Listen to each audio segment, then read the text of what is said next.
All right, so let's turn to Nehemiah, the book of Nehemiah.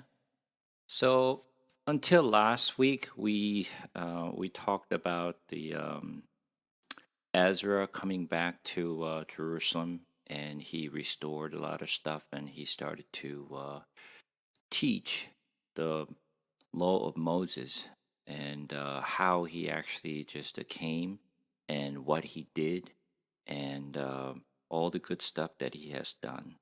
So after we finish the book of Ezra, we're jumping into Nehemiah today. We won't be able to finish the entire Nehemiah today, but hopefully at least we'll get through the half of it, I'm hoping. So let's just read the chapter first, and then we'll talk about it more. The word of Nehemiah, the son of Hakaliah.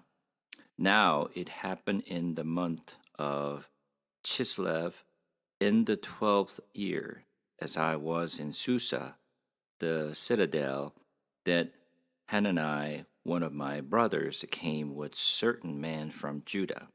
And I asked him concerning the Jews who escaped, who had survived the exiles, and concerning Jerusalem.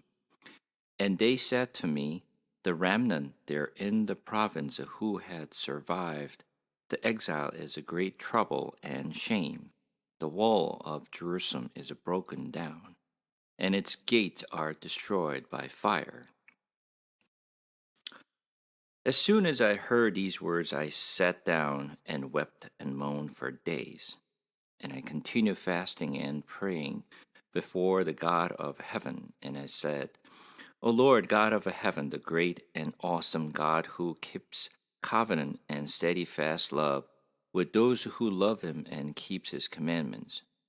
Let your ears be attentive and your eyes open to hear the prayer of your servant, that I know pray before you day and night for the people of Israel, your servants, confessing the sins of people of Israel, which we have sinned against you. Even I and my father's house have sinned.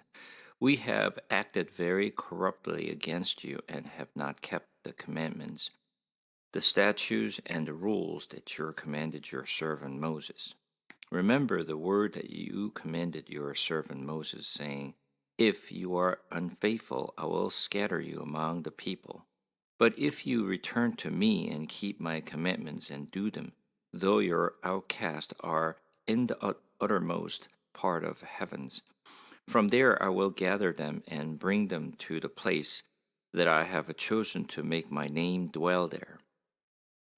They are your servants and your people, whom you have redeemed by your great power and by your strong hand. O Lord, let your ear be attentive to the prayers of your servant and to the prayer of your servants who delight to fear your name, and give success to your servant today, and grant them mercy in the sight of this man.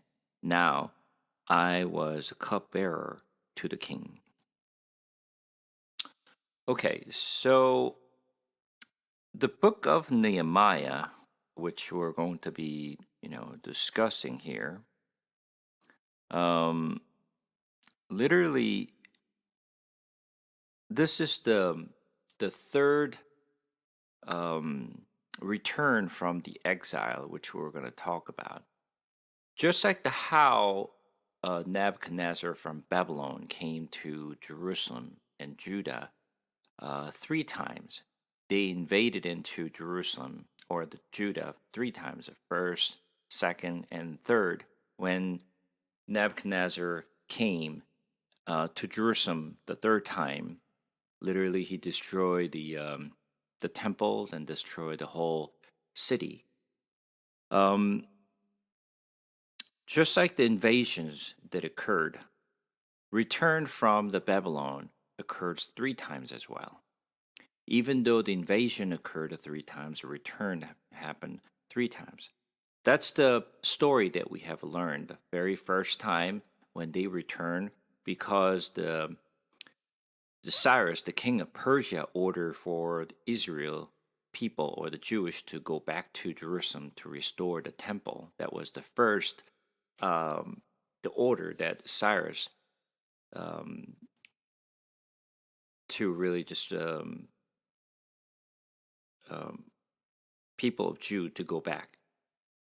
So the first time when they came back, it came with Joshua as a priest, as well as Zerubbabel, which is he was the governor. And when they came back, they try to focus on rebuilding the temple that was destroyed by the Babylonians, and it took them almost 20 years, 16 years. I actually the year after they came back, they actually put the foundations. But after they put the foundation, they just let the foundations to really just to be there for almost 16 years. And after um, um, the God actually gave the message to Haggai, um, they just finally awoke, and Zerubbabel went back to Persia to ask for materials and monies and support. So when um, Zerubbabel came back, they finished the building the temple within 4 years. So it took 20 years for them to rebuild the temple.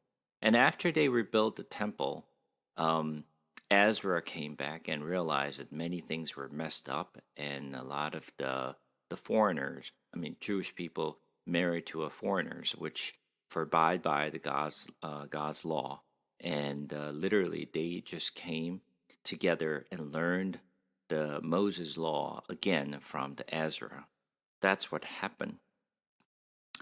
But as you have seen in the book of Ezra, from the time when Cyrus, the king of Persia, ordered them to go back, we have seen the story that kind of like, there's lots of gap. It started from the time of Cyrus, the king of Persia, and then we actually also seen the story of the the king of Persia, the Darius the first, and also we have seen the story of the Xerxes, which is the story that we actually extended to Esther and what happened.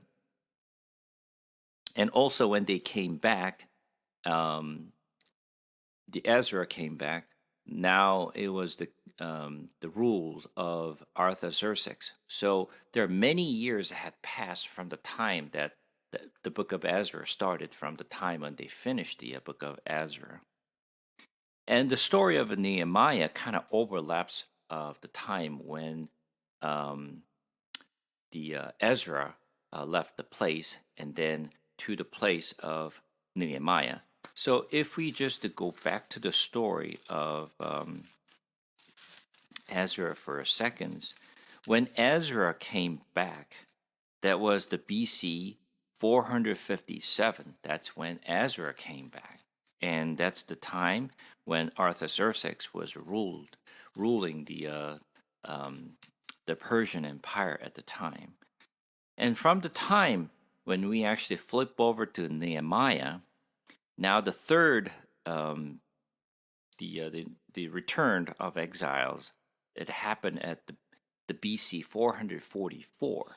So as you can see, there's a many years that had passed from the time when Ezra came back and restored and teach them the book of Moses, and at the same time when Nehemiah is coming back to Israel again. So let's just take a look at and dive into the book of Nehemiah first. And before we start it, let's just talk about the name of Nehemiah. So Nehemiah, I don't know if you could just kind of remember the when we study the book of Nahum. Do you remember the meaning of Nahum? What is?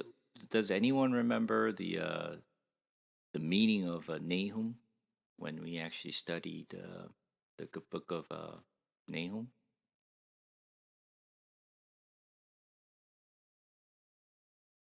No? Nobody? So book Nahum means comfort. So Nehemiah is just it's two words. Nahum and Yah. Yah means Yahweh. Jehovah is what it is. So when you actually combine those two words together, that means the God of a comfort. So Nehemiah is his name literally translated to the God of a comfort. And many of the books that we actually read in the Old Testament, you will see many of the authors or the book that actually just gives an idea of what this book is about. So also Nehemiah, the name kind of gives us ideas what this book is about. And when we actually take a look at the beginning of Nehemiah, the word of Nehemiah, the son of Hekaliah, now it happened in the month of Chislev, in the 12th year, as I was in Susa. So first of all, what is Chislev month? Let's just take a look at last week. We actually I showed you um, the calendar that the Israel people use, and I explained to you that Jewish people use two different calendar. One is a civilian calendar, and the other one is religious calendar. So there there are certain month that that we should probably hear more as we read the Bible. So at least some of the month, it is good for people to remember what that book is about. So let me pull out the map.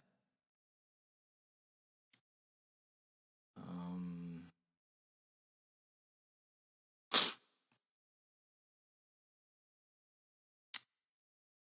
Let me share my screen.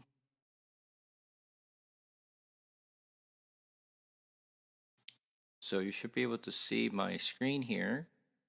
So there are a few months that we should remember. We don't have to remember all 12 months, but at least we should know month of Abib, or it also called the Nisan. That's the first month of the year for Israel's the Jewish calendar. The reason that we need to know the Nisan month or the Abib month is because there are three feasts are included in the very first month. And then we also should know the month of Shivan. The reason that we need to know the Shivan is because that's when the Pentecost, which is the the Feast of Weeks, is when it happened on the third month. So the first month is Nisan month or the Abib month, or the third month is a Shivan month. The other important month that we should just also remember is Tishri month. Tishri month is actually the seventh month of the Jewish calendar. Just like the Nisan and Abib month, in the month of Tishri, there are three feasts as well. There's the Feast of Trumpet and Day of Atonement and the Feast of a Booth, or the Ingathering. Obviously, the Feast of a Trumpet is what we know as Rosh Hashanah, which is the New Year for Jewish people. So we should remember Nisan month or Abib month, which is the first month of the year. Third month was the Shivan month, the third month of the Jewish calendar, and the Tishri month, which is the seventh month of the Jewish calendar. Those are the three most important months that we should at least remember. And we just have a scene in this book of Nehemiah. It happened in the month of Chislev. Chislev is right here. The Chislev is the ninth month of the year. So this is when, um, if you um, if you know, during the time of Christmas, you have seen the Jewish people light up the candle. Have you seen those? The candlelight, they light it up. There's like multiple candlelight, and it's almost as at similar time, during our Christmas seasons, and there are that the the festivity they have on the month of 12. So as you can see here, this the March, April, May, blah blah blah. So all these months are based on um our calendar, normal calendar, which we call the Gregorian calendar, which is the calendar that we use. So you should be able to kind of map between their calendar versus our calendar. So when you look at the Chislev, even though it's a ninth month for the Jewish calendar, for us it's happened between middle of November to the middle of December. This is what really just kind of overlaps with our calendar. So as you can see here from Nehemiah, now it had happened in the month of Chislev, which is the ninth month of the year, in the 12th year. So which 12th year is he referencing? So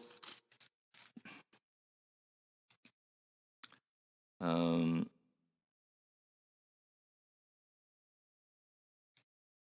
so let's take a look at um,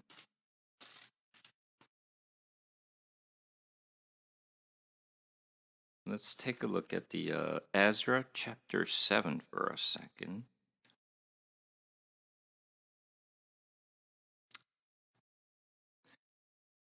Ezra chapter 7.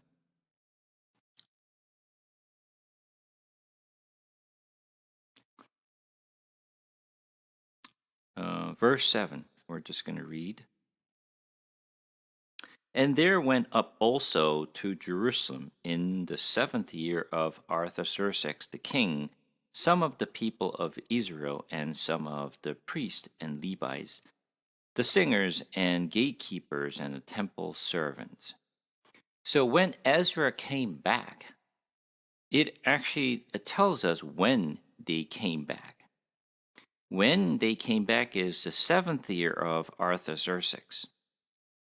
So after Artaxerxes, which is the son of Xerxes, Xerxes was the husband of Esther, and Artaxerxes is the son of Xerxes. And when he ruled um, the Persia on the 7th year, he came back. The Ezra came back to Jerusalem. According to the historians, Artaxerxes ruled the Persian Empire between BC 465 through 424.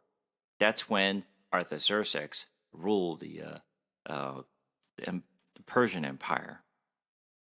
So from the time the Artaxerxes was ruling on the 7th year, and Nehemiah's story starts from the 12th year of the Artaxerxes.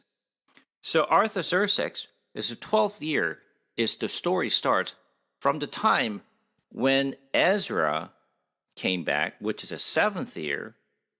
So it's only 5 years after Ezra came back. So it's not too far away from the time of Ezra and Nehemiah.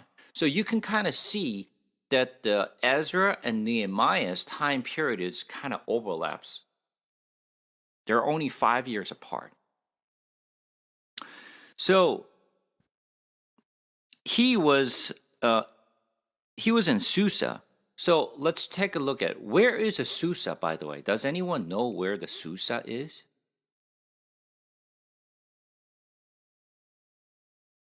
Anyone? No? And I try to just like show maps like all the time. but it seems like it doesn't seem it's registering to most of the people for whatever reason. Maybe maybe I'm not good. Let me see if I can find the map.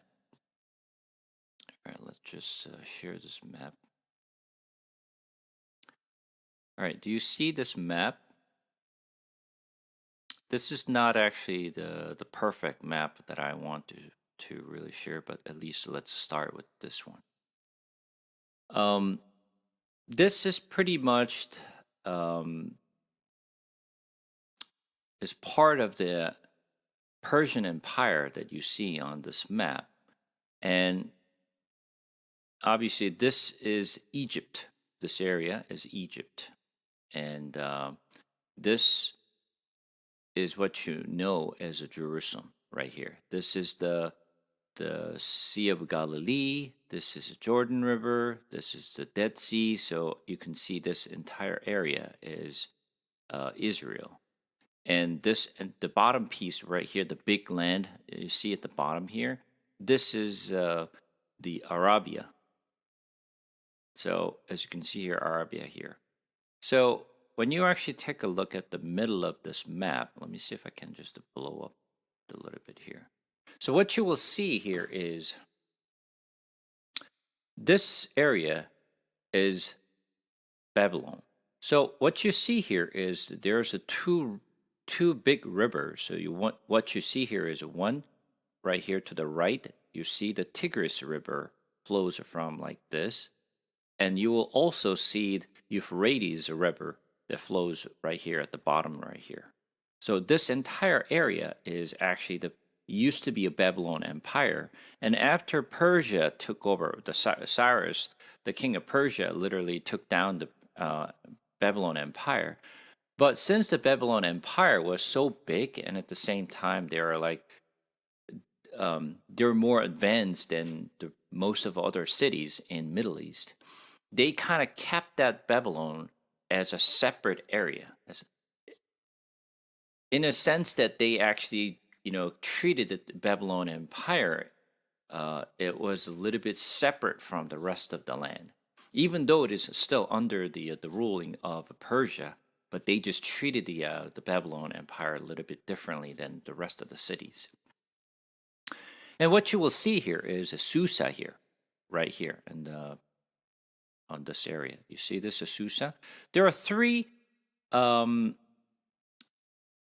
three important city that you have to remember. But maybe in the someday, if anyone, I personally want to actually go to Iran one day, because there are so many things that I definitely want us to visit Iran. It is not the safest place to really visit right now, but someday, hopefully, it will get better. That we have some opportunity for us to really just travel to Iran. I definitely want to visit Iran and check out many things in Iran. And there are three important cities that you have to remember in this area. One is Ekbatana. Ekbatana is a very, very important cities of the Persia. It used to be part of the Media. Literally, when Cyrus actually merged between the Persia and Media, Media was much, much bigger, right? Before the Cyrus took over the Persia. Persia, as you can see here, like in this down in this map, so Persia was a little bit of a suburban, small town in Middle East. The Persia wasn't that big. Media was a really big, but when Cyrus really took down the Media, which was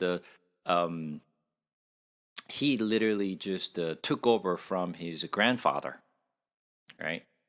The land, because the grandfather was the king of Media. But when Cyrus literally took over the Persia, literally he stepped down.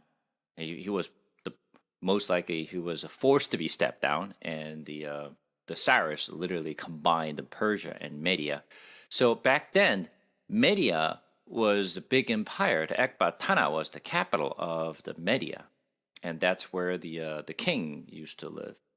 So Ekbatana is a very important city, and you will see from the Bible as well. And the other important city is Susa, which is the city that were just talking about. The reason that we actually talk about Susa is because Susa is a very important city of um, Babylon. So, just to kind of give you a story, do you know exactly who lived in Susa? Does anyone remember who lived in Susa?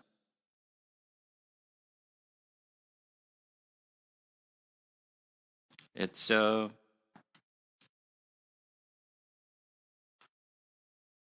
it's a it's an important city, and it seems like no one seemed to remember anything that I actually taught.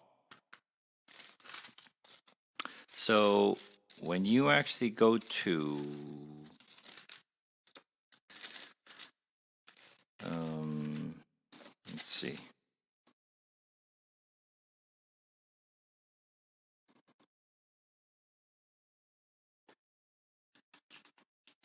Um,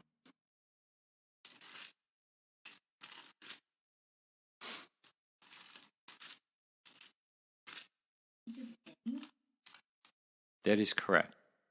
That is correct. Daniel was at the Susa, and he was literally praying at Susa. Reason that Daniel was in Susa is because that's where the Babylon Empire was. So Susa was a very big city, and that's where the Babylonian king lived, and all these high officials and governor lived. So Susa is a very important city. So if we ever um, travel to Iran, obviously that's the one of the area we definitely want to visit because that's where we will see the um, the remaining of the Babylon Empire. But most of the big part of the Susa walls and the bronze doors and all these important things literally is in England. They literally just took the whole part and moved over to England. And actually, you will see the Babylonian empires. The important part of those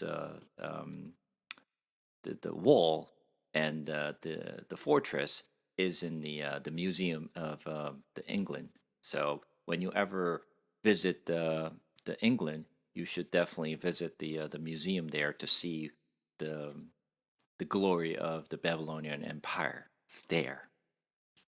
But anyway, Susa was a part of the big city of Babylon. So that's why this Susa is important. And the other important cities that we also have to remember is um, Persepolis. Persepolis is a very, very important city as well. And I actually talked about this Persepolis a few times during our Bible sharing. The Persepolis is where Darius, as well as Xerxes, actually just built really, really big um, the uh, the architecture there for them to receive a tribute from all different cities and towns of the Persia. And the area was so big. Let me see if I actually have um,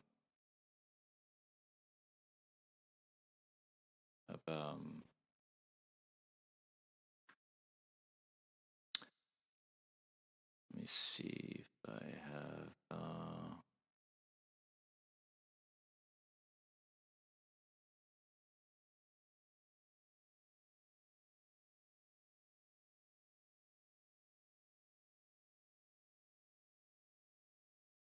I know I definitely I have been somewhere that I actually talked about it.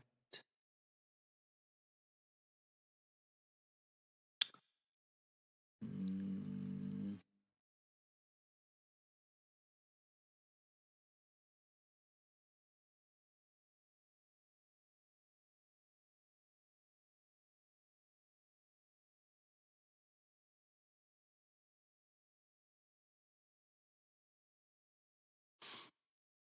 me see.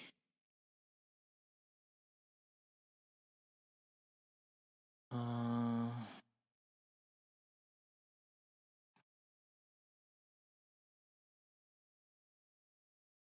yeah, I don't remember exactly where I saved. Let me see. Isaiah. Mm, Ezekiel, Ezra, Isaiah,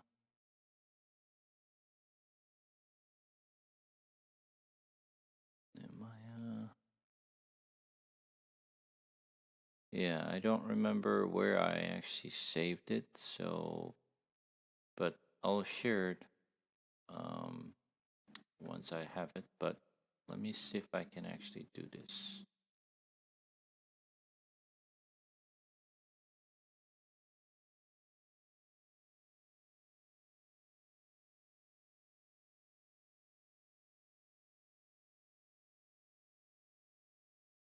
Yeah, this is the Persepolis. Is currently the remaining structures that they. Oh, sorry. This is the structure that is remaining there. Um, this is only piece of what they have, but there should be some. Let me see if I can find.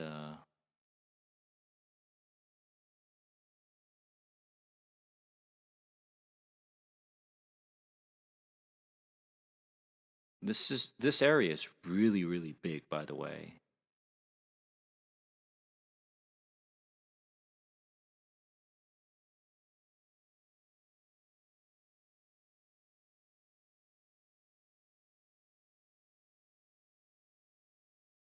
Yeah, this is very similar to what they had. There's many pillars, really high pillars, and when people walk into that Persepolis, the structure, everyone literally looks at the greatness of this structures, and they literally see the glory of the Persian Empire. Actually, there's a better things.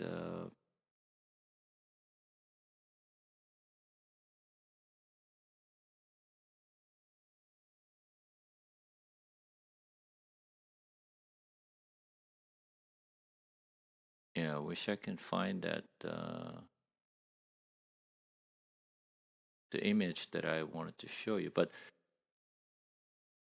when they actually walk into that area, it is so big, and literally as they walking in, they literally bow down before it. That's how.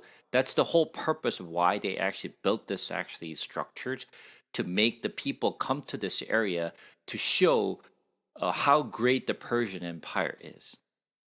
So Persepolis is very important cities of um, of the Persia. You should remember at least. So okay, let's come back here. Um, let's come back here. So anyway, he was in Susa, the citadel. That Hanani, one of my brothers, came with certain man from Judah. So um, this Hanani and seems to be a cousin of Nehemiah, and he went to Judah with some of the people, and he stayed there, and he came back, and he heard the news about the Jerusalem. So he was asking. So here, and I asked him concerning the Jews and who escaped, who had survived the exiles, and concerning Jerusalem, and they said to me, the remnant there in the province who had survived the exile is in great trouble and shame. The wall of Jerusalem is broken down, and its gates are destroyed by fire. For those of the people who actually just came the last week's sessions, is that the way that Ezra ended is when Ezra came back and realized that many of the Levites as well as the priest married to the pagan woman, and he literally tore his clothes and cried. Um, and then people came up to Ezra that they were going to follow the book of Moses. So what they decided to do was they actually going to divorce with the pagan women. And then some of the people already not only just married, but they have the child as well. But they literally just to try to keep the book of Moses, they literally just divorced with the pagan women and also sent his child as well.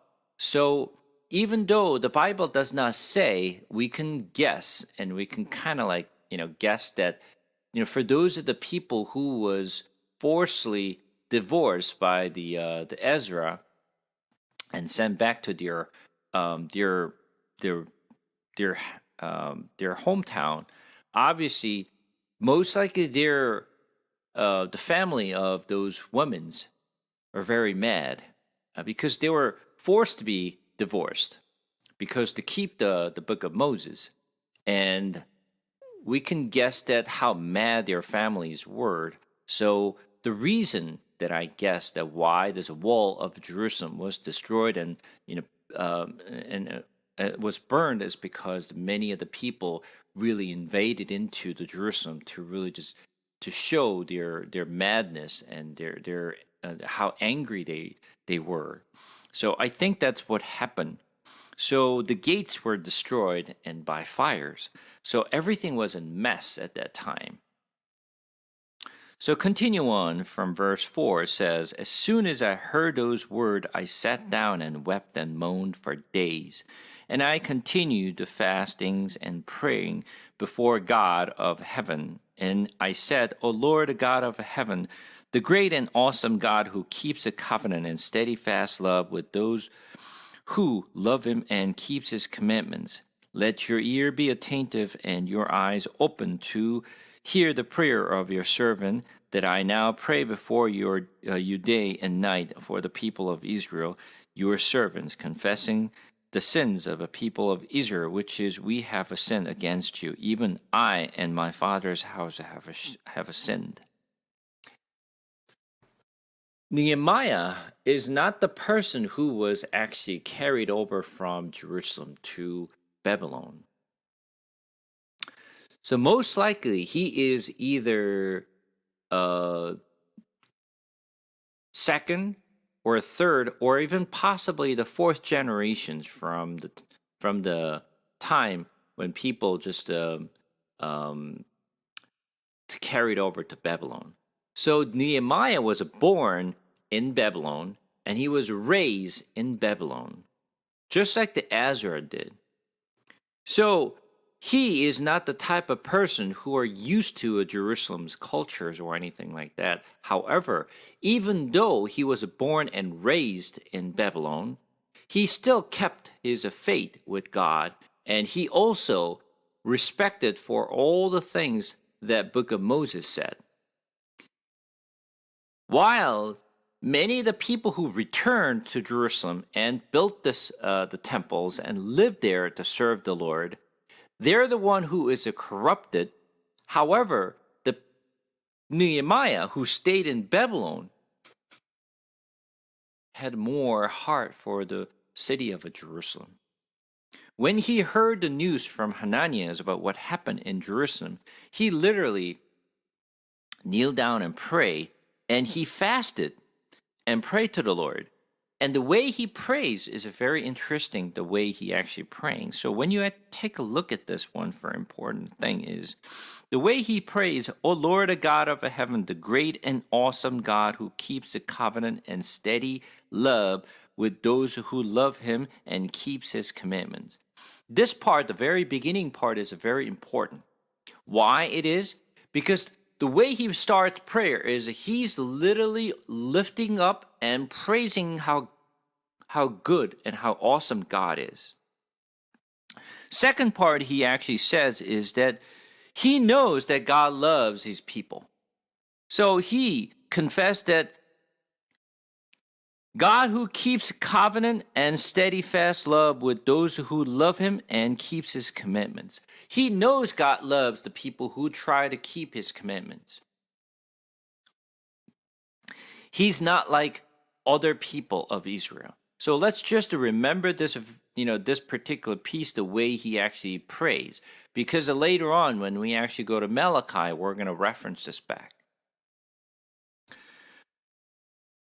And the thing is, he says, let your ear be attentive and your eyes open to hear and prayer of your servant, that I now pray before you day and night for the people of Israel, your servant, confessing the sins of the people of Israel, which we have sinned against you, even I and my father's house have sinned.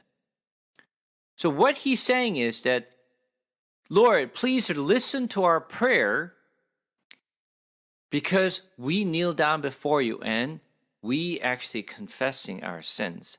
Not only our people have sinned, I have sinned, my family has sinned before you, Lord. So as I come to you and confess my sins, Lord, please listen to my prayer, is the way he's praying.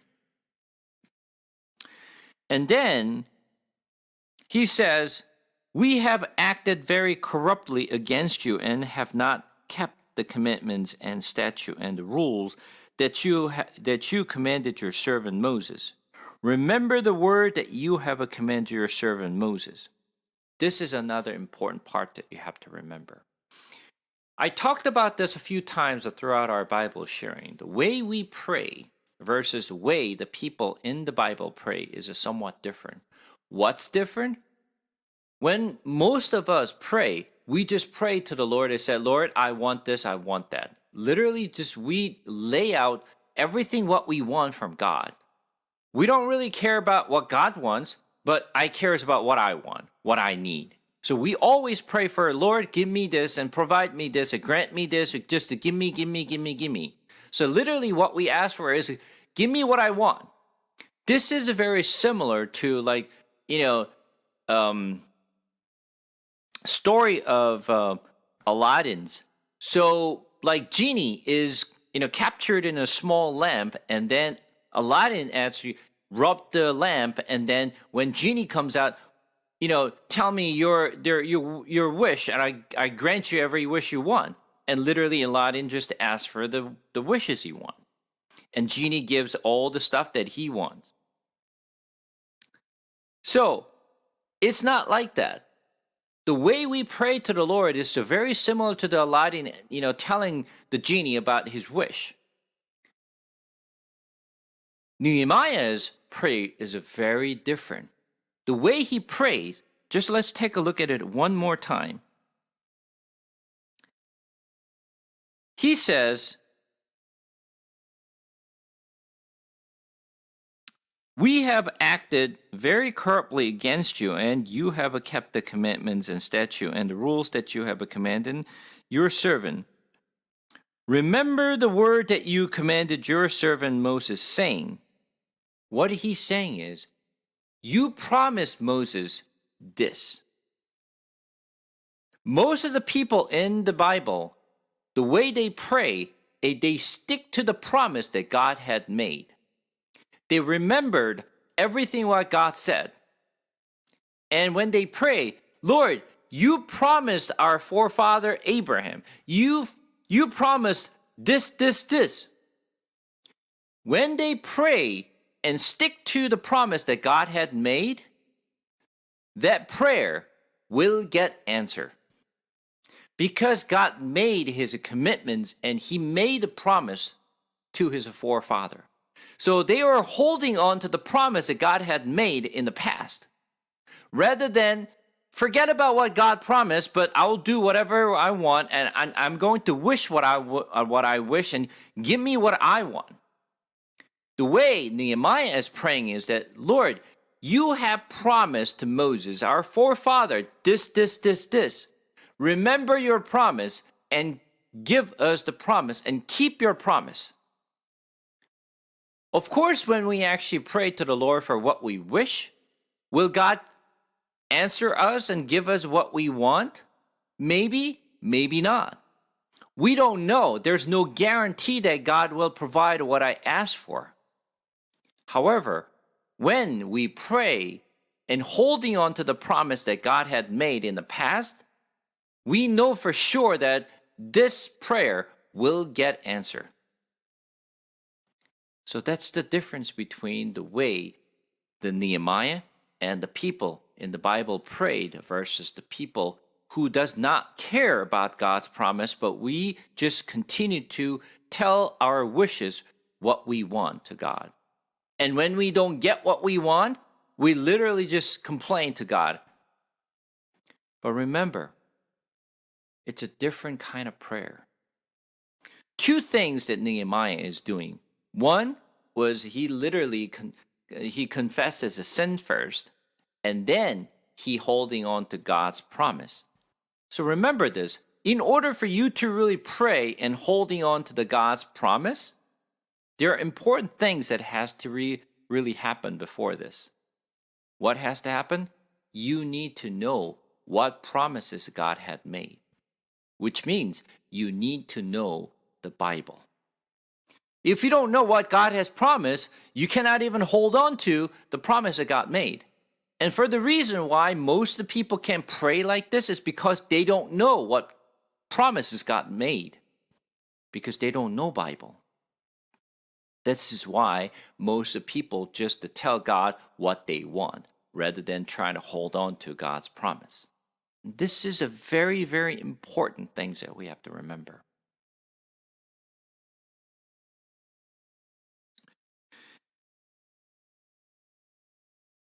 And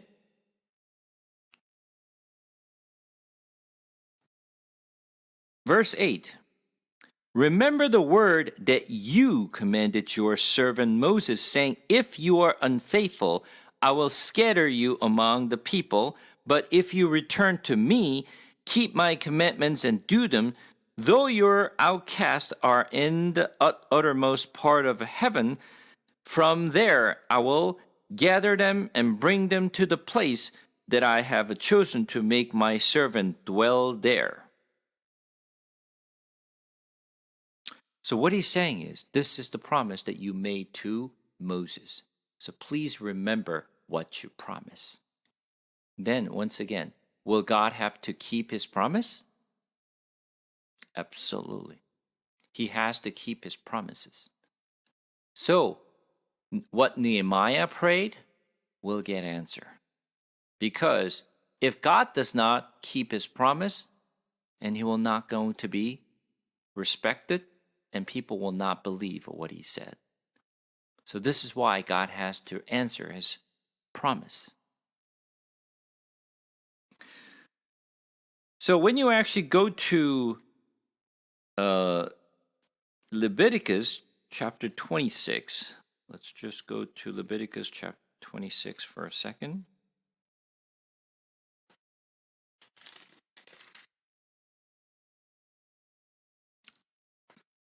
Leviticus chapter 27.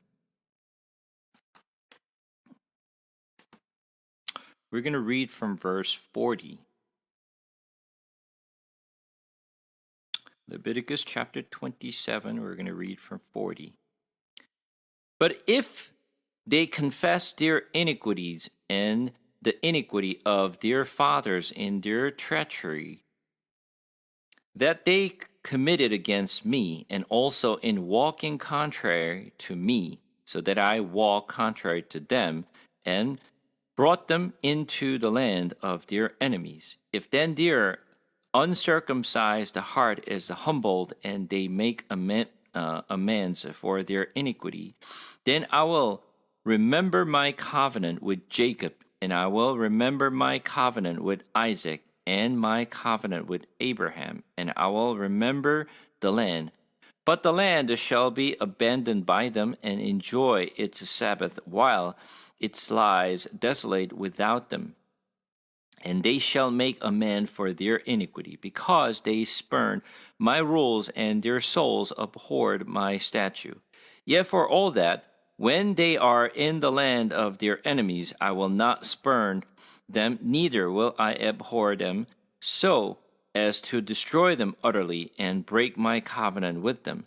For I am the Lord their God, but I will for their sake remember the covenant that their forefather, whom I brought out of the land of Egypt in the sight of the nations, that I might be their God. I am the Lord. And this is exactly what God said. I make my promise to you. If you do this, then this is what I will do. And this is what Nehemiah was holding on to. And he knew exactly what God will do if he's holding on to God's promise. And he knew that God will have to answer for all his promises. And that's exactly what Nehemiah did.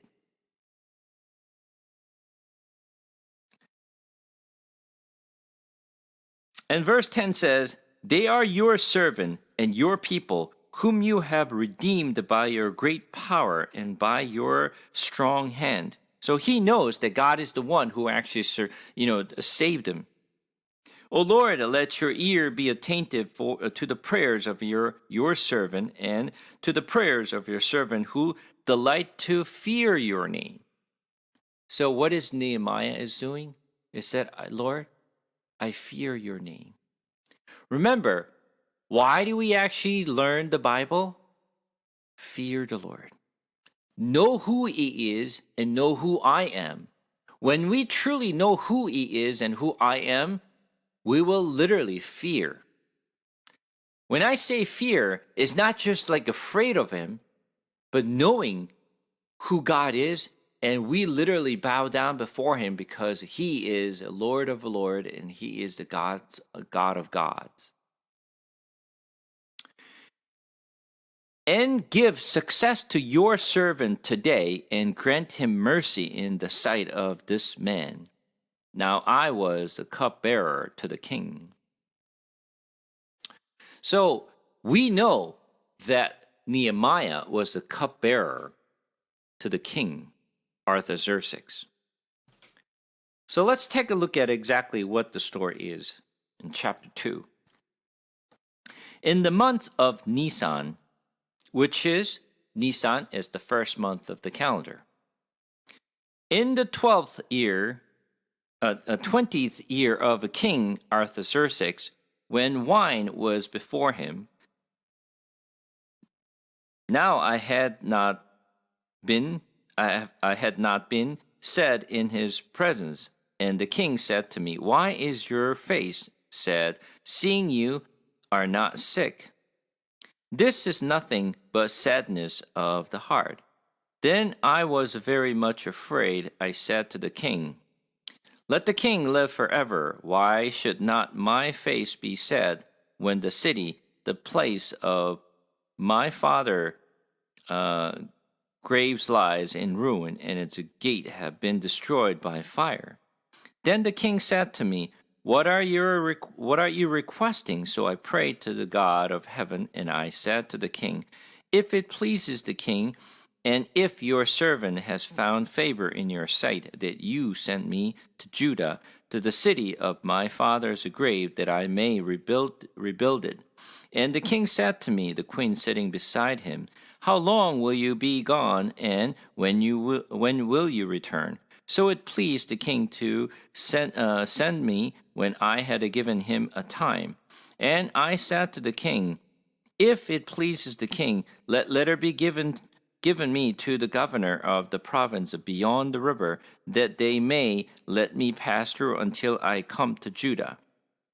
And a letter to Asaph, the keepers of the king's forest, that he may give me timber to make beams for the gates, for the fortress of the temple, and for the walls of the cities, and for the house that I shall occupy.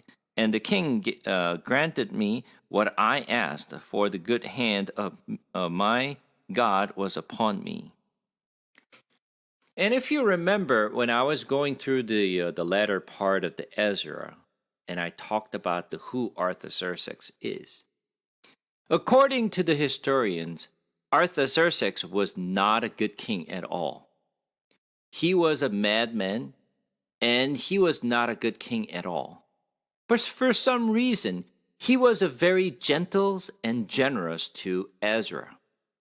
And not only he was a gentle, and he was also kind to Ezra, but as you can see in the book of Nehemiah, he was also gentle and generous to Nehemiah.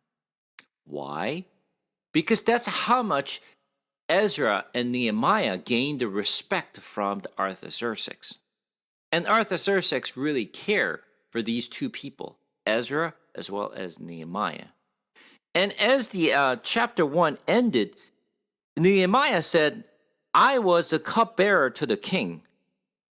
So let me tell you, in the ancient time, there are not two, but there are a few important people that the king keeps it very close to.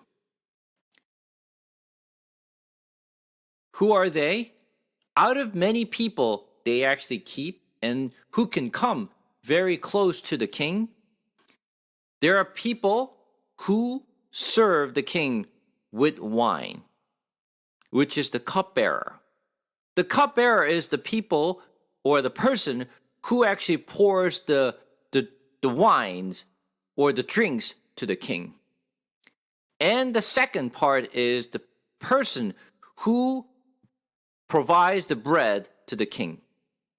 So if you remember the story, a long time ago, so let's just, kind of go back to the story. Let's just go to Genesis for a second.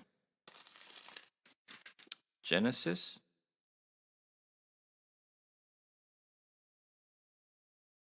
Chapter 40. Genesis chapter 40.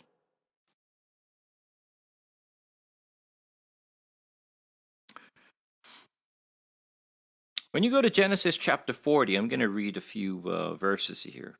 Sometime after this, the cupbearer of the king of Egypt and his baker committed an offense against their lord, the king of Egypt. The Pharaoh was angry with these two officers and chief cupbearer and a chief baker, and he put them in custody in the house of the captain of the guard in the prison where Joseph was confined. The captain of the guard appointed Joseph to be with them, and he attended them. They continued for some time in custody.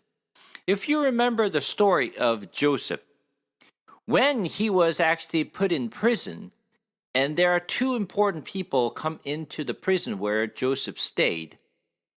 Who are those two people? Was the chief cupbearer and chief baker. These two people are very close to the Lord of Egypt, the Pharaoh. Why is that important? Because they're the one who provides the food and drink to the king.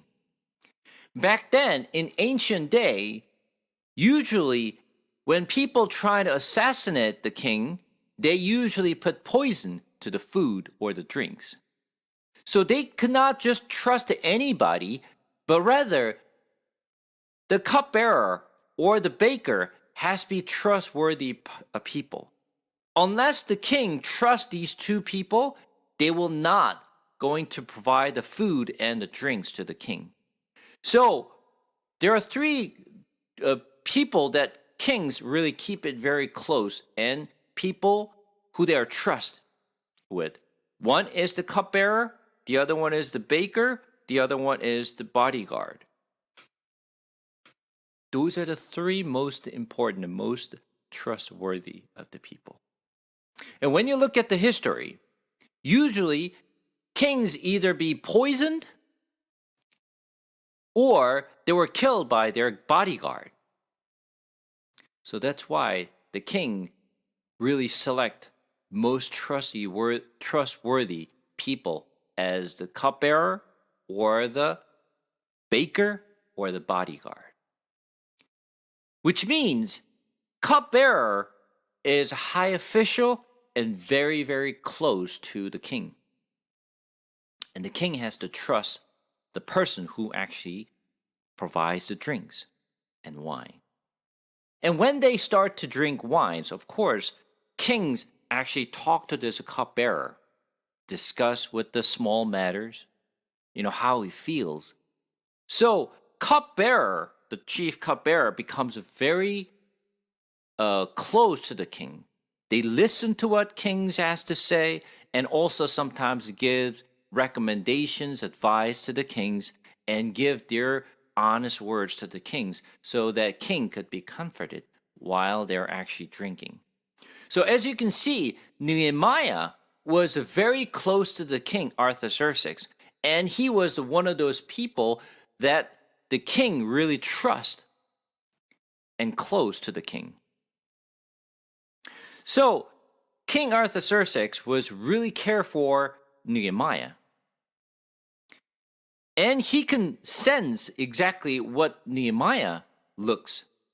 So king, when he looked at it, and according to the scripture coming back to Nehemiah, when wine was before him, which means that Nehemiah was actually giving the king a drink, I took up the wine and gave it to the kings, and now I had not been said in his presence. And the king said to me, "Why is your face sad, seeing you are not sick? This is nothing but sadness of the heart."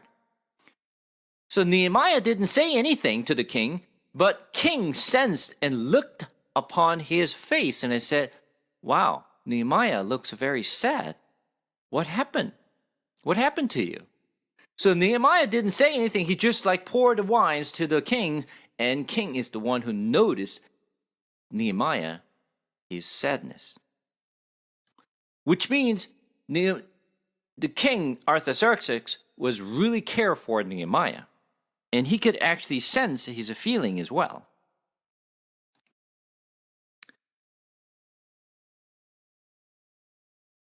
"This is nothing but sadness of the heart. Then I was very afraid.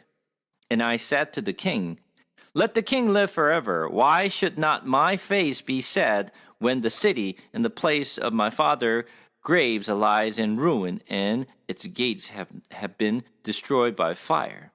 Then the king said to me, 'What are you requesting?' So I prayed to the God of heaven, and I said to the king, 'If it pleases the king, and if your servant has found favor in your sight, that you sent me to Judah, to the city of my father's graves, and I may rebuild it.'" Nehemiah was very, very smart. So he did not miss the chance when the Artaxerxes actually said, "Why are you so sad?" Important things that Nehemiah did, which I really, really adore for what Nehemiah is doing. When Artaxerxes asked Nehemiah, "What are you requesting?" Look what he did. Verse 4 says, "So I prayed to the God of heaven." Wait a second here. Listen to this very carefully. Nehemiah is in front of king. He's facing to the king right now. When will he find time to pray? While he's in conversations with the king. Do you think he just went to the corner of somewhere and prayed and come back? No, you cannot. You're actually pouring wines to the king, and you're in discussion with king. Where would you go? You're not going anywhere. You're standing in front of the king. So when will he find time to pray? Most likely, he opened his eyes while he's talking, and he just literally praying in his head, not even actually saying anything with his mouth. He was praying in few seconds of time while he's still in communication with the king. And when I actually read this, it really touched me. It really touched me. When we think of when we pray, we always think about the time when we actually have to, go into a quiet place and we close our doors and we actually close our eyes and pray. Of course, sometimes we need to pray like that. But at the same time, prayer does not necessarily have to be always closing your eyes and put yourself in a corner of somewhere there, a quiet place. You could be praying anywhere, in any place, and any time. You don't have to close your eyes. You don't need to be in quiet place. You could be in any place. You can still pray. Even though it's just a few seconds of your time, while you're driving, while you're working, while you're actually washing your dishes, you can still pray. When you desperately need to pray. This is how Nehemiah prayed. While he was talking to the king, he literally opened his eyes and prayed with his heart. And this is something we must learn from Nehemiah. Before he responded, he prayed before he responded. And verse 5 says, "And I said to the king, if it please the king, if your servant has found favor in your sight, that you sent me to Judah, to the city of my father's grave, that I may rebuild it."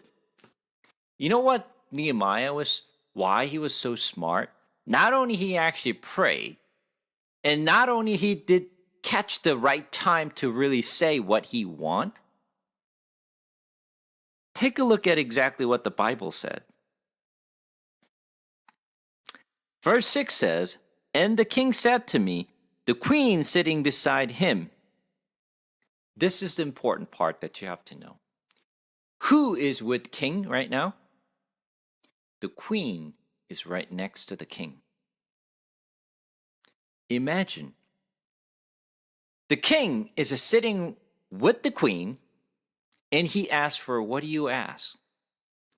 And when Nehemiah asks for what he wants, he cannot be just saying, "Nope." Because when the king is sitting right next to the queen, he wants to be a big man. So literally, he becomes more generous, and he wants to show off how generous he is. Nehemiah knew this is the perfect chance to ask the king what he wants. And Nehemiah also knew how much he cared for him. He knew that King Artaxerxes really cared for Nehemiah. And he was sitting right next to Queen at the moment. So he didn't want to miss this chance. So let me go to Judah and rebuild the ruins of the walls of Jerusalem. But look at what he actually says this.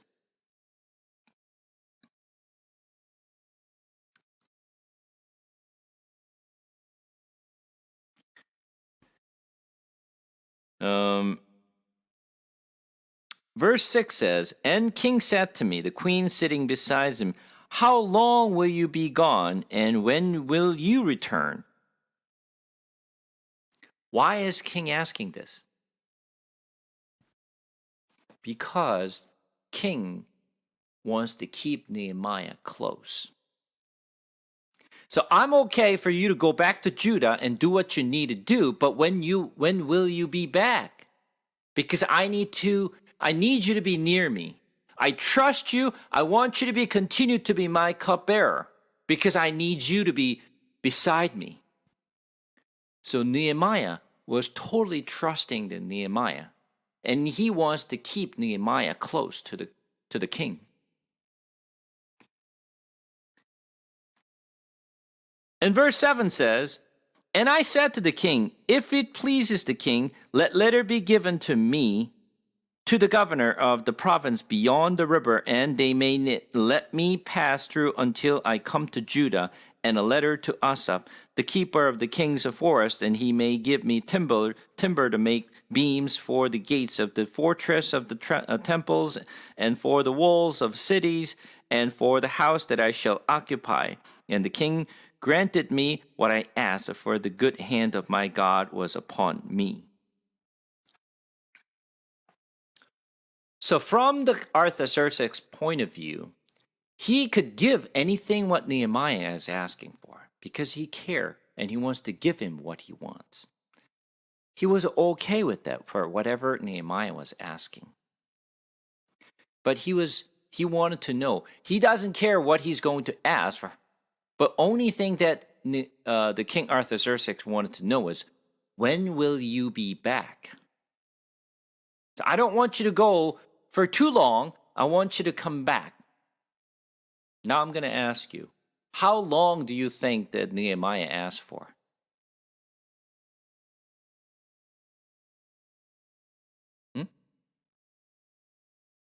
How long do you think that Nehemiah asked the king to be away?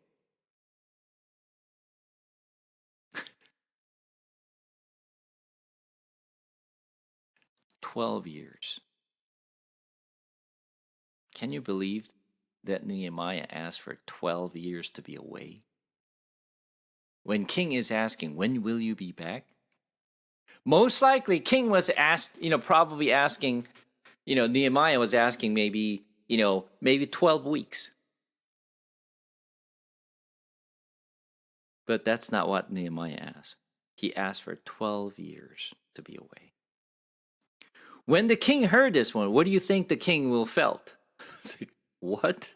12 years? You be going away for 12 years? What will happen to me during that 12 years? But king allowed him to go for 12 years. As you can see, how much Artaxerxes really cared for Nehemiah. And this is the part that we have to learn. No matter where we are, where we work, when we gain the respect, they will literally really just respect for our belief. So wherever we are, we have to be respected as a Christian. And we have to do best at what we do at work.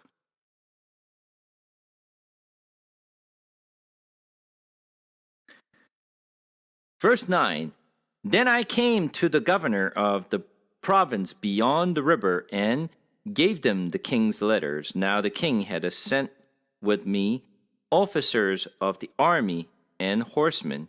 But when Sanballat, the Horonite, the Tobiah, the Ammonite servant heard this, it displeased them greatly that someone had to come to seek the welfare of the people of Israel.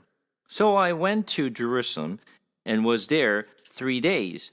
Then I rose in the night, I and a few men with me, and I told no one what my God had put into my heart to do for Jerusalem. There were 2 animals with me, but the one on which I rode, I went out by night by the valley gate to the dragon spearing and to the dung gate, and I inspected the walls of Jerusalem that were broken down and its gates that had been destroyed by fire. Then I went out and went on the fountains gate and to the king's pools, but there was no room for the animals that was under me to pass. Then I went up in the nights by the valley and inspected the walls, and I turned back and entered by the valley gates, and so returned.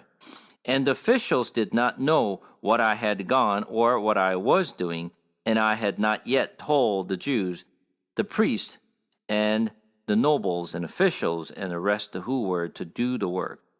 Then I said to them, you see the trouble we are in, how Jerusalem lies in ruin with its gates burned.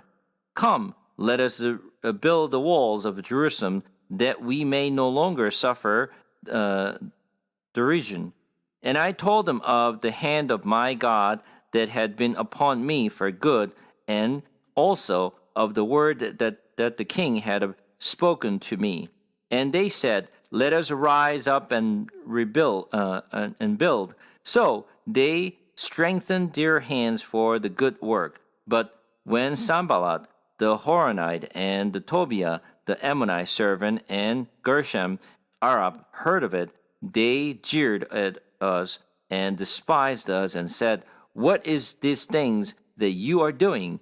Are you rebelling against the king? Then I replied to them, the God of heaven will make us prosper, and we, he is a servant, will arise and build. But you have no portion or right or claim in Jerusalem.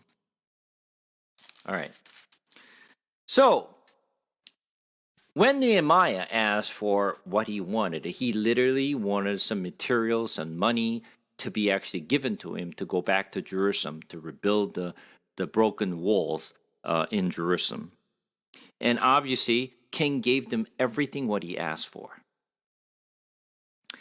When he actually came back to Jerusalem, there are people in the city of Jerusalem, such as the guy like Sanballat, the Horonite, and Tobiah, the Ammonites, were there in Jerusalem.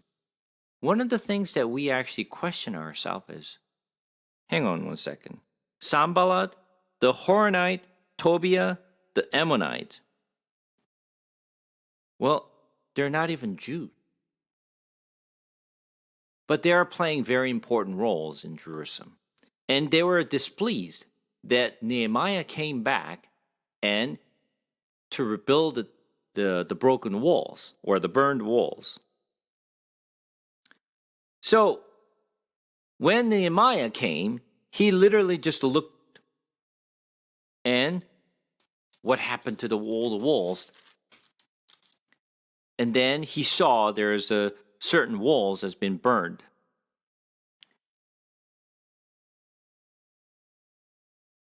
And he didn't say much to the people there.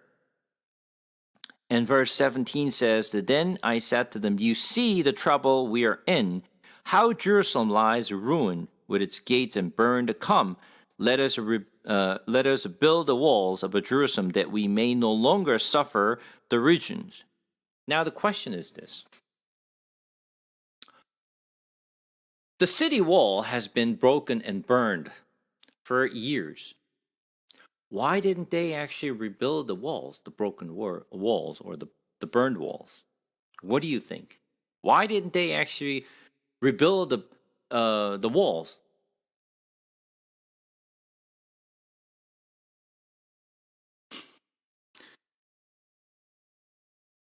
Anybody?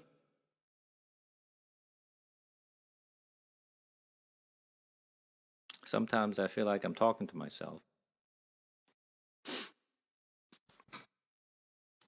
There is a reason why they didn't do it.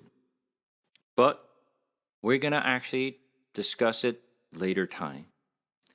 But they did not rebuild the city wall, the broken and burned walls. And when Nehemiah saw this, and he was very disappointed. And literally, when he decided to actually rebuild the wall, the person who actually objected to it and did not want to support was Sanballat and also Tobiah, which is not a Jew. But it seems like they were playing very important roles and they must be in high official position. So he said in verse 19 says, but when Sanballat, the Horonite, and the Tobiah, the Ammonite servant, and Geshem, the Arab heard of it, which is not all Jews, they jeered at us and despised us and said, what is this things that you are doing? Are you rebelling against the king? So what you can see here is that they're not willing to rebuild the broken walls. So they're literally just like don't want to do anything with these walls. And Nehemiah said, Then I replied to them, The God of heaven will make us prosper, and we, his servant, will arise and rebuild. But you have no portions or right or claim in Jerusalem. You got nothing to do with the Jerusalem. I don't care about what you said, and you have nothing to do with what I'm trying to do. Chapter 3 says, Then Eliashib, the high priest, arose with his brothers and priests, and they built the sheep gate. They consecrated and set its door. They consecrated as far as the tower of the 100, as far as the tower of Hananiel. The next to him, the man of Jericho built. The next to him, Zechar, the son of Imri, built. The sons of Hassenaah built the fish gate. They laid its beams and set its doors, its bolts, and its bars, and next to them, Meremoth, the son of Uriah, son of Hakoz, repaired, and next to them, Meshullam, the son of Berechiah, the son of Meshezabel, repaired, and next to them, Zadok, the son of Banah, repaired, and next to them, Tekoites repaired. But their noble would not stop to serve their Lord. So when he actually called to the people to rebuild the temple, the city walls, so some of the priests and some of the people, they actually wanted to rebuild and repair the wall, the broken walls. But what's important here is verse 5 at the end says, But their nobles would not stoop to serve their Lord. So the nobles and some of the rich people did not want to do anything with this, repairing these walls. So what it means is that the people who are not rich, they're the one who is willing to repair the walls, but not with the rich people. They did not want to do anything with it. Are there Jews? Yes, they're Jews, but they didn't want to do anything with it. So how pathetic this is. It's always the trouble with the high officials or the rich people don't do anything.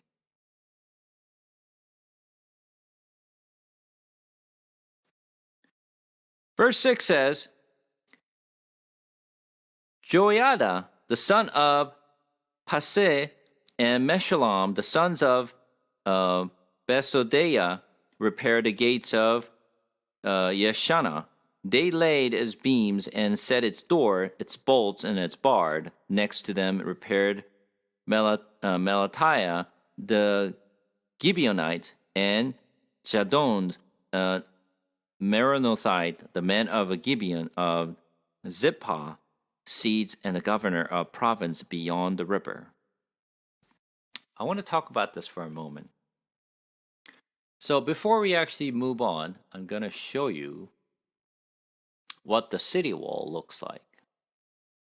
Let's take a look at the maps.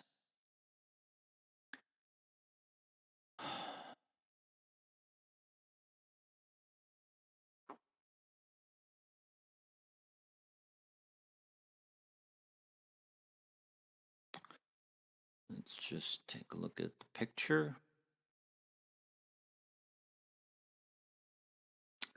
You see this? This is today's, by the way. This is not the time of Nehemiah, of course. But as you can see, the walls are built with this kind of the stones here, right? But this is the kind of like ruins of the walls, right? So let me just show you.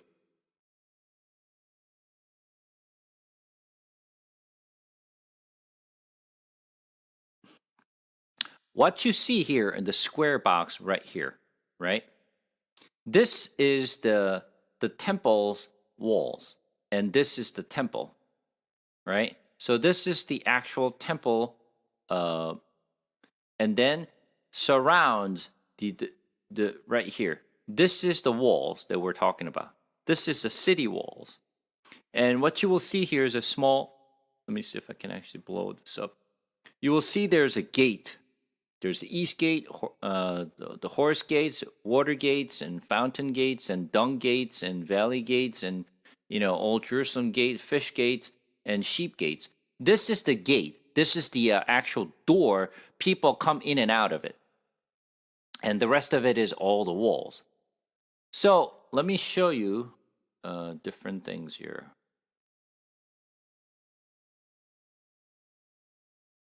I don't know if I can actually show this well, but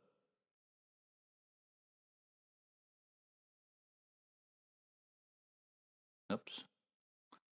Well, it is all written in Korean, but forget this Korean, but just take a look at the map itself. So the walls that we see, let me just expand this for a little more. So the wall is, when you actually go to a Jerusalem today, you will see the gates and walls. However, today's walls and a gate is not exactly the same as the time of Nehemiah. Nehemiah's wall was much smaller before.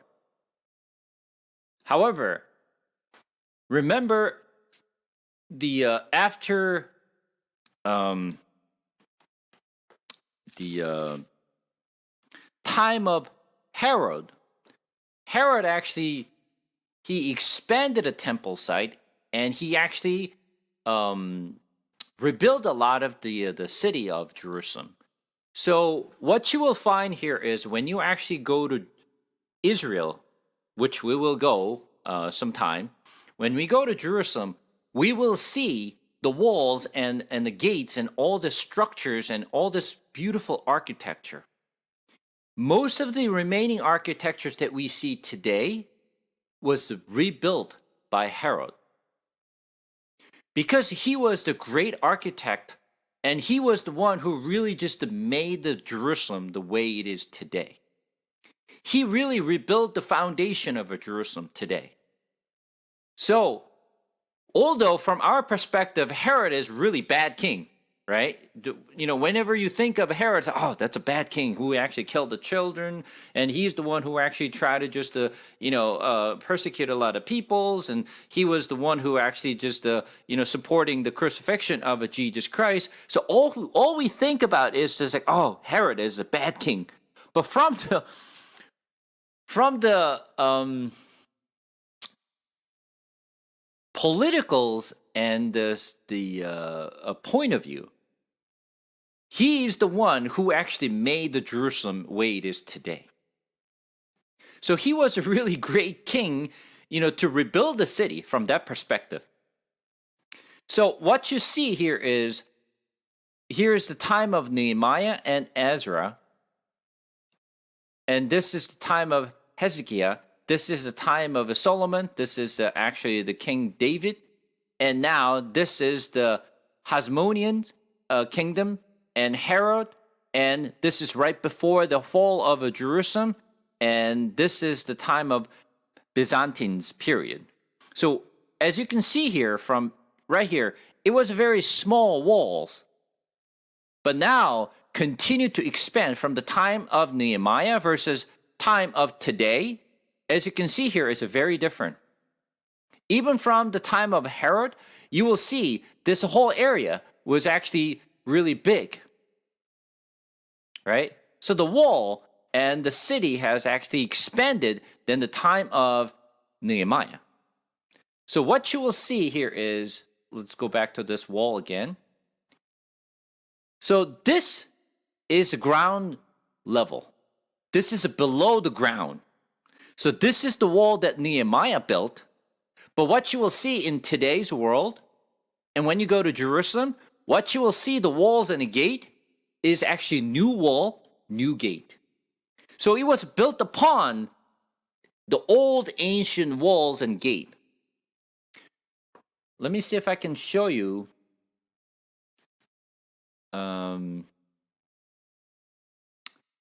I think could be Ezekiel, maybe.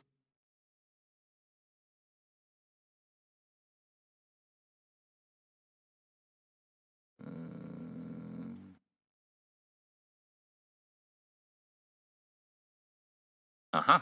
Okay, good. So this is the temple, and this is the walls that we have seen before, right? This is the wall. So I will show you. Um, this is today's. This is actual today's Jerusalem's walls and a gate. So remember, I showed you the walls and the gates in the time of Nehemiah. So this was the temple. Remember, I showed you the temple, right? There's a lot the more of a long line of the walls, but now it's more like a square, right? It's different shape than what I showed you before. So there's a Lion Gate, Golden Gate, Herod Gates, Damascus Gate, New Gates, Jaffa Gate, and Zion Gate, and Dung Gate. So the wall is very different from what I showed you.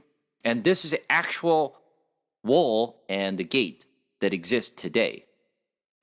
So for example, you probably have seen out of many walls and the gates that you see, you might have actually seen this gate. Have you ever seen this gate? You've probably seen this gate from many of the pictures. This is probably out of the gates in Jerusalem. This is probably the most famous gate that you will see in from the rest of the gates. So other gates are like this. I'll show you.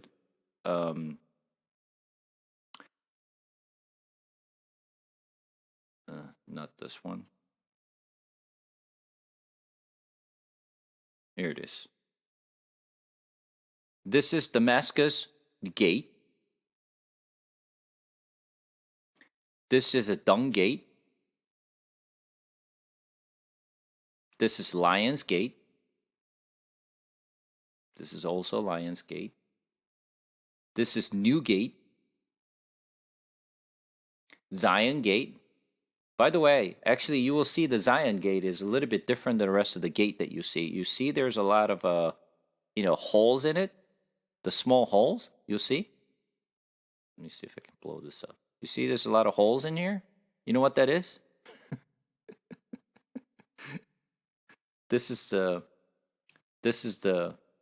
bullet that occurred back in 1967 during the wall. I mean the walls war between the Middle East and and Jewish people. This is Jaffa Gate.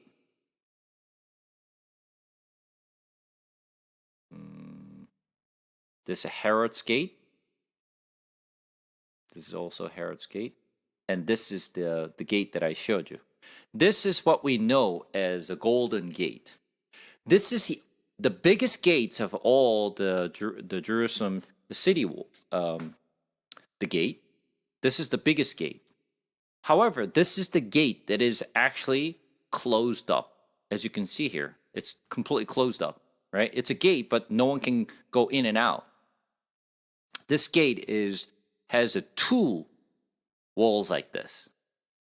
And of course, there's a story behind it, but I'm not going to just go over all the details of this, why this wall is like this. But importantly,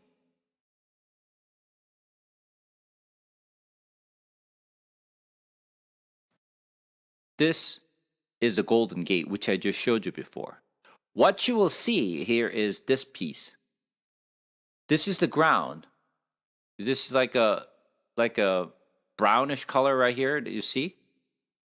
This is the ground level. What we see here is actually this part, which is the gray part. This is 16th century wall, which means this was actually built way, way after. This wall was built in 16th century during the Byzantine period. The real Golden Gate, the original ancient Golden Gate, is below the ground. So it is actually below the ground level that you don't even see the original wall and a gate. This is the original wall below here. This is the wall that Nehemiah rebuilt, not the walls that we see in today's world. What we see in today's world when we go to Jerusalem, it is a new wall built like way after. Now, you understand? All right, so this is the one above the ground, which is a new wall, right? And this is the below the ground. So going back to... Sorry, can I ask a question? Sure, sure. What if the old gate fall below ground so much? Almost. Oh. Because it was totally destroyed and ruined, and they actually buried under the ground. Even today's, for all this Babylonian empires and all this Persian empire that we actually know, the palace, it was all under the ground. They dug up to find that exist of that walls and the palace. Even when we actually read the story of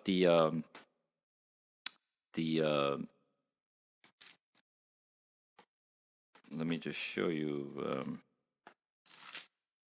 More sounds like the whole area sunk due to unmending. Yeah, everything was destroyed and literally buried, and all this ground was leveled up. And it literally, a whole city is sunk under the ground. Is it a sunk or they build up? They build up. They build up. But at the same time, it is the whole area was literally completely ruined and destroyed. And then they actually, instead of digging up the ground, they just started to rebuild from what was ruined. But this kind of this scale, it will take many to build the whole area. Of course. And when you think about it from the Byzantine the period, for them, they just bring as many people as possibly needed to rebuild it, right? It was no big deal to bring people in because ancient days, they don't care how many people is required to rebuild the cities or the walls. They just continue to bring people in to do because they literally just take all the slaves and they let them do the work, right? So we actually read the story of Jonah, right? Jonah's story is about what he did at Nineveh, which is the capital of Assyrian Empire, right? So we heard about the Nineveh, the city of Nineveh, and it was a pretty big city that you can literally walk for like 3 days or 3 to 4 days from the one end to the other end of the cities. So we read the story of Jonah and story of Nineveh, but you know what? Nobody believed that Nineveh, the city, existed. And even Alexander wanted just to find out if this Nineveh city ever existed. And he passed through it, but he couldn't find. And many of the historians did not believe the city of Nineveh existed.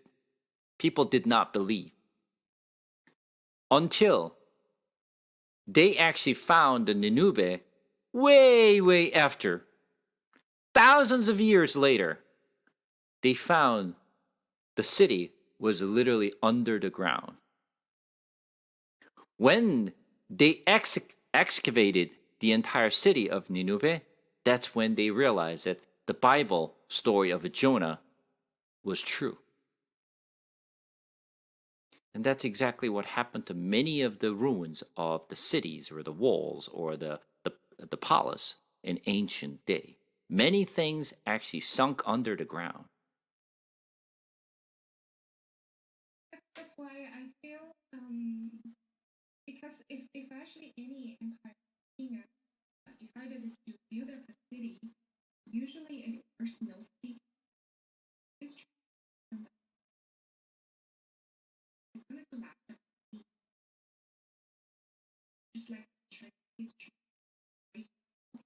some of the historical documents, but I don't recall reading the whole story. Maybe underground. So that's more feels like shifting maybe something. Sure. So everything very human. Yeah, like I mentioned, Nineveh. You know when it was actually just discovered? The city of Nineveh existed. That was a literally 19th century. It was 1845 is when they realized that Nineveh city existed. For thousands of years, historians didn't believe the city was actually ever existed until they actually found it under the ground that this actually Nineveh existed. When they excavated, they found the old the stuff. It was recorded there. It was recorded. Where was it recorded? In the book? No, not in the book. It was in the Bible, of course, but there are remainings of the stuff that they actually found. The stuff that was actually Nineveh. Yeah. They did not make up the stories that this is Nineveh, right? They found this and discovered some of the old stuff under the ground, and they realized that this is the city of Nineveh. Yeah, that's very interesting. Actually, it really makes me think because I watched a Korean K-drama, like in Korean history, historian, whatever even the little thing of what eat had to be documented. So for any king like Pharaoh, anybody build up a whole city above to bury something entirely of that kind of a scale, it has to be some in history. I don't recall reading it. Well, you're actually hearing from me about this actually occurred in history. Yeah, I'm so sorry. Did that automated happen that way, or what happened? I just wanted to know what happened. Those things were just sunk so much. You think about the ancient city was building. They also buildings were very tall. So for that kind of the architect to go down and completely bury, um, hard to comprehend. But it happened, and many of the ancient cities were like that. Many of the cities are like that. But the important part is the city walls that they are actually the Nineveh. I mean, not Nineveh. I'm sorry. Nehemiah was rebuilding. It is not the same. The walls that we see in today's the Jerusalem is what I was trying to reference. It's when you actually go to Jerusalem and it's oh, this is the walls that Nehemiah built. No, that's under the ground, so we don't see what he rebuilt. So that's what I was referencing. All right. So, I mean, there's for more story to the more story to tell, but um, since the time is up here, then we're just going to continue on from where we left off. All right. So up to here.